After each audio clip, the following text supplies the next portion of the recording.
All right, so this week's discussion was about psychophysicists and just how integral they were to the founding of our field.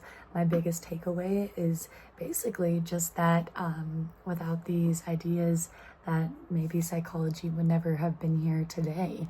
And that psychophysicists really did bridge the gap between philosophy, psychology, like as just purely philosophy versus a actual quantifiable, measurable science.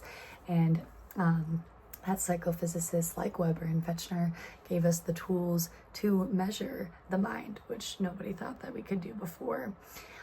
So psychophysicists, they explore how the external measurable stimuli like sound, brightness, weight correlates to how we perceive them in our minds.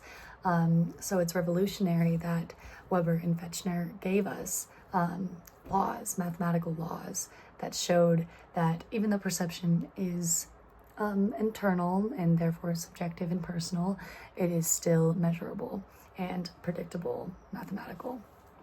So we have Weber's laws. We talked about Weber's law, just notable difference, not being a fixed value, but a consistent ratio, as well as Fechner's law showed that sensation increases with stimulus intensity, and that it's not just a linear thing.